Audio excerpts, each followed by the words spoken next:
அனைவருக்கும் வணக்கம். நேற்று தினம் மாமதுரையில மாண்புமிகு முதலமைச்சர் ஸ்டாலின் அவர்கள் ஆகாசத்தில் கோட்டை கட்டி புரளி வித்தையை காட்டியிருக்கிறார்கள் மதுரை மக்களுக்கு. அந்த அதிசயம் நேற்று நிகழ்ந்திருக்கிறது. முதலீட்டாளர்கள் மாநாடு என்றும் புதிய அறிவிப்புகள் என்றும் திறப்பு விழாக்கள் என்றும் கூட்டு குடிநீர் திட்டம் என்றும் வீட்டுமனை பட்டா என்றும் இன்றைக்கு பல்வேறு நிகழ்வுகளை நடத்தியிருக்கிற மாண்புமிகு முதல்வர் அவர்கள் 4.5 ஆண்டு காலம் இந்த மதுரை மக்களுக்கு என்ன திட்டங்களை கொடுத்தார்? மெட்ரோ ரயில் திட்டம் அம்மா அறிவித்த திட்டத்திற்கு ஒரு திட்ட அறிக்கையை கூட முழுமையாக கொடுக்க முடியாத இந்த அரசு, தொழில் வளர்ச்சிக்காக மாண்புமிகு அம்மாவுடைய அரசிலே மதுரை தூத்துக்குடி எக்கனாமிக் காரிடார் என்கிற அந்த திட்டத்தை புரட்சித் தலைவர் எடப்பாடியார் முன்னெடுத்து இன்றைக்கு அதில் எந்த முன்னேற்றம் இல்லாமல் இருக்கிறத முதலீடுகள் பற்றி அங்கே முதலீட்டாளர் மாநாடு நடத்துகிறார்கள். உலகளாவிய மாநாடு, முதலீட்டாளர் மாநாடை நாம் அறிந்திருக்கிறோம். புரட்சித் தலைவர் அம்மா அவர்கள் தமிழ்நாட்டு அரசியல் இலக்கணத்திலே முதன்முறையாக உலக முதலீட்டாளர்கள் மாநாடை நடத்தி உலகெங்கும் இருக்கிற முதலீடுகளை எல்லாம் தமிழகத்திலே கொண்டு வந்தார்கள்.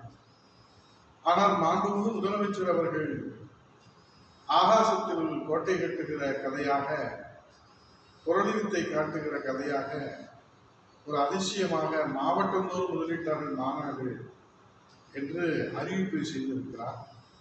புரிந்துணர்வு ஒப்பந்தங்களிலே கிண்ண சாதனை, அதை கைவிட்டதிலே கிண்ண சாதனை. அதனால்தான் அண்டை மாநிலங்களான ஆந்திரா, தெலுங்கானா உள்ளிட்ட மாநிலங்களுக்கு இங்கே வரவேண்டிய தொழிற்சாலைகள் எல்லாம் அங்கே தொழில் முதலீடுகள் செல்லுகிறது என்கிற பத்திரிகை செய்தி கூட மாண்புமிகு முதல்வர் அறியாதவர் அல்ல, அதை அறிந்தவர் தான். ஆனாலும் மக்களை ஏமாற்றுவதிலே மாண்புமிகு முதலமைச்சர் அவர்கள் தொடர்ந்து பல முயற்சிகளை எடுத்து வருகிறார்கள். அதற்கு மதுரை மக்கள் ஒன்றும் விதிவிலக்கல்ல. ஆகவே தமிழ்நாட்டு மக்களுக்கு இன்றைக்கு திருநெல்வேலி அல்வா கொடுத்த மாண்புமிகு முதலமைச்சர் அவர்கள் மதுரைக்கு மல்லிகைப்பூ பெயர் போன, மல்லிகைக்கு பெயர் பெற்ற, மல்லிகை உற்பத்தி செய்கிற மதுரையிலே மல்லிகைனாலே காதிலே பூ சுற்றி இருக்கிறார்கள் மதுரை மக்களுக்கு.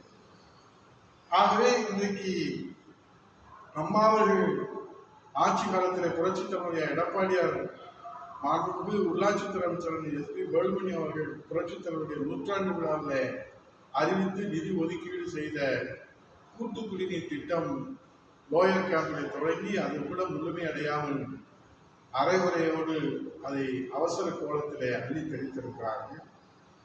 மேம்பாலம் வீரமங்கை வேலுநாச்சியாரின் பெயர்களை திறந்திருக்கிறார்கள். அங்கே மேல் சட்டை இல்லாமல் கால் சட்டை போட்டதை போல அந்த பாலம் முழுமையாக நிறைவடைந்ததா என்று மக்கள் கேள்வி கேட்கிறார்கள். அதோடு பூமி பூஜை போடப்பட்ட கோரிப்பாதை பாலமும் இன்றைக்கு அரைகுறை ஆடை அணிந்த மனிதன் போல அந்த பணிகள் நடந்து கொண்டிருக்கிறது. ஆகவே மதுரைக்கு அவருடைய தந்தையார் பெயரில் நூலகம் திறந்ததோடு நாம் மதுரை மக்களுக்கு எதுவுமே செய்யவில்லையே என்ற குற்ற உணர்வினால்தான் 4.5 ஆண்டு காலம் மதுரை மக்களுக்கு பட்டை நாமத்தை போட்ட மாண்புமிகு முதலமைச்சர் அவர்கள் இப்போது பட்டா தருகிறேன் என்று இந்த 3 மாத காலம் ஆய்வு இருக்கிற திமுக ஆட்சியில என்ன செய்ய முடியும்? மாஸ்டர் பிளானை அறிவித்திருக்கிறார்கள். இந்த மாஸ்டர் பிளானினால என்ன நன்மை ஏற்பட போகிறது என்று இன்றைக்கு மதுரை மக்களிடத்திலே நடைபெறுகிற அந்த விவாதங்கள். ஆகவே இதை ஒரு முழுமையான மாஸ்டர் பிளான் மதுரைக்கு கிடைத்ததா என்பதை மாண்புமிகு முதல்வருடைய அந்த அறிவிப்பு மக்களுடைய தீர்ப்புக்கே நாம் விட்டு விடுவோம். ஆகவே இன்றைக்கு காது முத்துகிற அந்த நிகழ்வு தான் நேற்று நடந்திருக்கிறது. நேற்று நடந்த விழாக்கள் எல்லாம் மதுரை மக்களுக்கு காதிலே பூ சுற்றி காதுகுத்து விழாவை நடத்தியிருக்கிறார்கள். ஆகாசத்திலே கோட்டை கட்டி குரல் வித்தை காட்டியிருக்கிறார்கள். இதனால் தான் மதுரை மக்களுக்கு ஒன்றும் கிடைக்கப் போவதில்லை.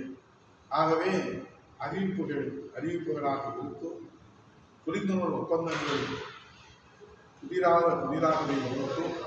இதுதான் கடந்த 4 ஆண்டு கால ஸ்டாலின் தலைமையான திமுக அரசின் வரலாறு. அதற்கு மதுரை மக்கள் விதிவிலக்கு அல்ல என்பதுதான் நேற்றைய காதிலே பூசுத்தி காதுகுத்து விழாவை நடத்தியிருக்கிற மாண்புமிகு முதலமைச்சர் அவர்களுக்கு வருகிற 2026 சட்டமன்ற தேர்தலில் மக்கள் பாடம் புகட்ட தயாராக இருக்கிறார்கள். ஏனென்றால் ஜனநாயகத்திலே கடைசி புகலிடம், கடைசி நம்பிக்கை நீதிமன்றங்களும் நீதி அரசர்களும். அந்த கடைசி புகலிடமாக இருக்கிற நீதி அரசருடைய உத்தரவை கூட அங்கே மேடையிலே விவாதித்து விமர்சனங்களுக்கு உள்ளாக்குகிறது. நீதி அரசர்களுடைய நீதிமன்றங்களுடைய உத்தரவுகளை கட்டுப்படுத்தாது என்கிற சர்வாதிகாரம் மன்னராட்சிக்கு, நீதி அரசர்களுடைய உத்தரவு எதுவாக இருந்தாலும் எங்களை கட்டுப்படுத்தாது என்கிற நிலையிலே இந்த அரசுடைய சர்வாதிகாரம் எங்கே சென்று கொண்டிருக்கிறது என்கிற வேதனையிலே தான் மக்கள் இருக்கிறார்கள். ஆகவே வேதனைக்கு விடிவு பிறப்பது 2026 சட்டமன்ற தேர்தலிலே 10க்கு 10 மதுரையிலே அனைத்து இந்திய அண்ணா திராவிட முன்னேற்ற கழகத்தின் புரட்சித் தலைவர் எடப்பாடியார் தலைமையிலே வெற்றி வாகை சூடும் என்பதுதான் மாண்புமிகு முதலமைச்சர் அவர்கள் காதுகுத்து விழாவிற்கு பரிசாக மதுரை மக்கள் வழங்க இருக்கிறார்கள் என்று சொல்லி, இனியும் இந்த ஏமாற்று வித்தைகளை நிறுத்திக் கொள்வாரா மாண்புமிகு முதலமைச்சர் அவர்கள்?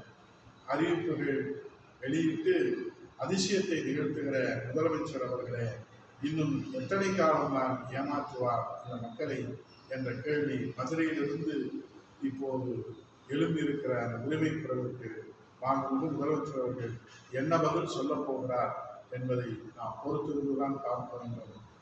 ஆகவே இன்றைக்கு புரட்சித் தலைவர் எடப்பாடியார் மதுரை மக்களுக்கு கூட்டு குடிநீர் திட்டத்திலே இருந்து வைகை நதியை பாதுகாப்பதிலே இருந்து பல சாதனைகளை படைத்தார்கள்.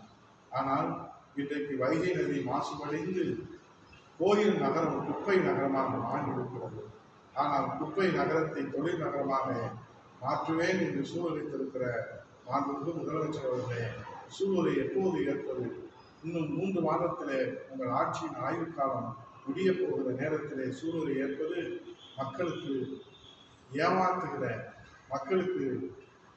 ஏமாற்றுகிற அந்த அறிவிப்புகளை இனிமேலும் நீங்கள் தொடர வேண்டுமா என்பதை ஒரு கணம் சிந்திக்க வேண்டும் என்று கேட்டு விடைபெறுகிறேன். நன்றி, வணக்கம்.